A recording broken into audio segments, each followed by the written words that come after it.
All right. It's a windy, stormy day, and we're about to do the morning routine. So if you don't like loud, it'll be over in a second, but it's going to get loud because the geese like to yell at us when they come out in the morning. Now they're going to make me liars. Oh, there we go.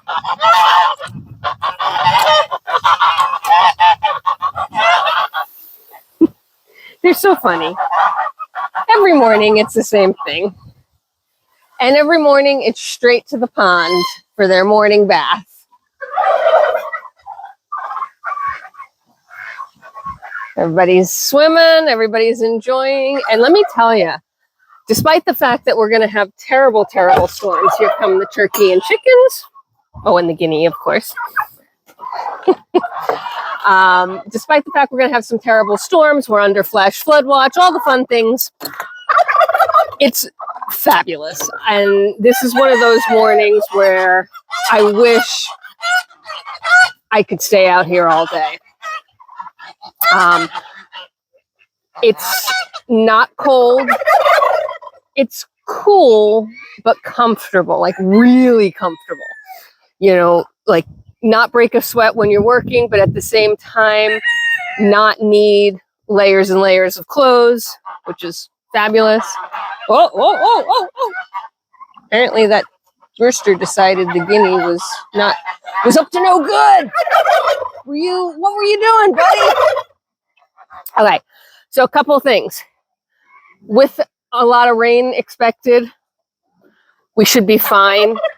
The birds are great. They are loving it. You can actually tell the activity level has picked up significantly. And it's not because of anything other than they can sense the weather. They can enjoy the cool, brisk. It's not even brisk. It's not brisk at all. It's just a cool, breezy summer morning. And it's one of those perfect summer mornings. So they are out and about. They are living life and loving it. And they will spend every second that they can outside, which is what I wish I could do. Once the rain starts, the chickens will go in the coop. I won't close the coop doors. We leave those open all day. So those will stay open regardless of rain, snow, sleet, whatever. But the chickens will go in it. The turkey, however, are interesting. The hens will go in with the chickens and hang out in the coop. The toms will stand outside and look like a bunch of drowned rats. The ducks and the geese will stay outside for the most part because obviously they're waterproof. The rain doesn't really bother them. And the geese are getting their feathering back after molting. So they're starting to look like those beautiful floating clouds that I love. Hi, buddy. Your feathers aren't all the way back yet. You've got some weird stuff happening. So, you know, we've hit almost the next transition of seasons here. And it's so strange because it's still July. So the birds have molted, dropped their feathers. The turkeys, some of them are still naked. A lot of them are still naked, mostly at the bottom. But you can see all those wing feathers coming back in. He's still got a really naked chest, though. Look at those legs. The geese, you know, their breeding season ends much earlier, so they've dropped their feathers. Their feathers are actually at a point where they're really coming back, and they're starting to get into what I call their full majesty, right? Which will, in turn, get ruined when the next breeding season starts. The ducks don't really go through that same changeover. You know, just like most birds, they molt, they lose their feathers, but they never get naked. They need their feathers for being, you know, to be waterproof, to be protected against the pond, the swimming, etc., just to be ducks, quite frankly. So they will not molt out their feathers the same way most birds do. They'll just sort of transition, and their feathers will, it's kind of almost like our teeth, right? Like one will fall out, but the other one's already coming in. So you never really see naked ducks. And the chickens, for the most part, have gone through their molt. They're still... Something got the geese all wound up. Did you see them all come flying out of the pond? it's probably the wind, right? Like they had their wings up, they were having a grand old time, and the wind is heavy. So the chickens have, for the most part, gone through their molt. Most of them are in full feather again. There's a few stragglers that still look a little scruffy. But, you know, they're pretty much done. The guinea has also gone through her molt. She's got a few more patches on her neck and her back that need to come in more full. But for the most part, she's done, right? So these guys have gone through their breeding season. They've gone through their molting season, and they're kind of prepping for winter. And I know that sounds really weird, but that is what's happening in July. Meanwhile, they're still laying eggs, which is great. I mean, at least the ones that are still in season. So ducks, these ducks, one of the reasons I chose this duck breed is because they are prolific. Boy, English is escaping me this morning.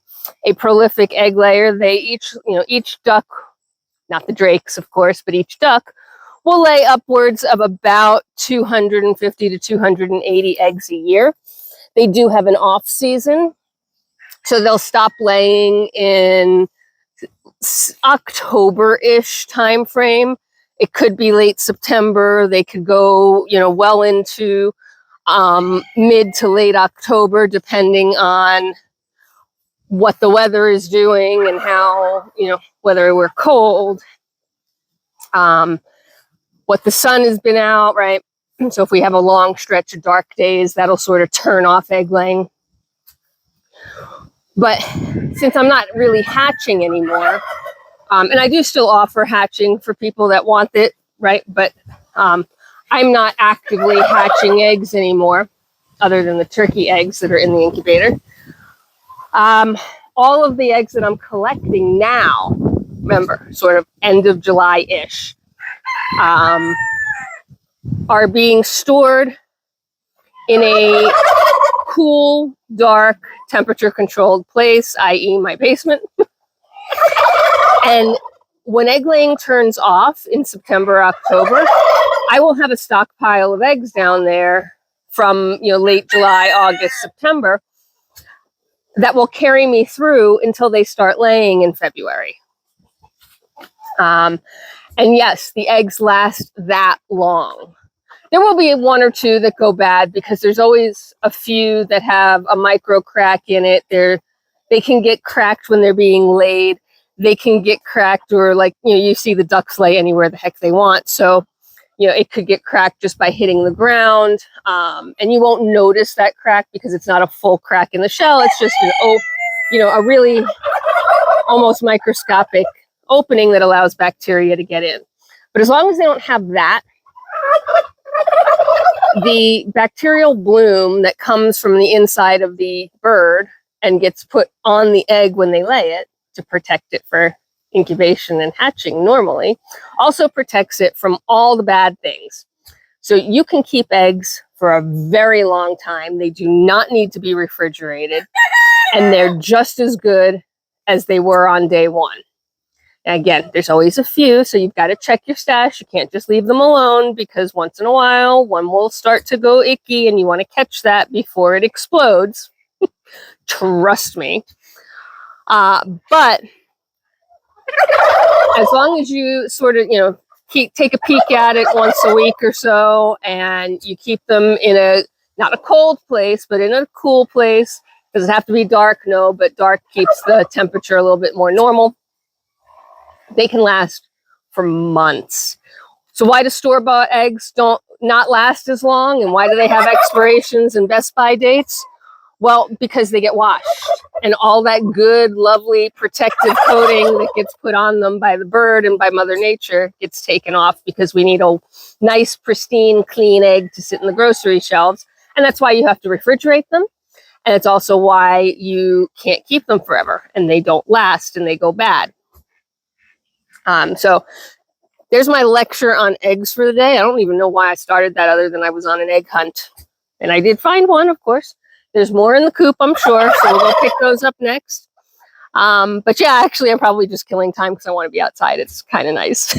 It's not sunny by any means, but it's just a lovely day in terms, or at least a lovely morning. It's not going to be a lovely day. It's a lovely morning in terms of temperature, the breeze, and just the fact that the animals are out and enjoying it.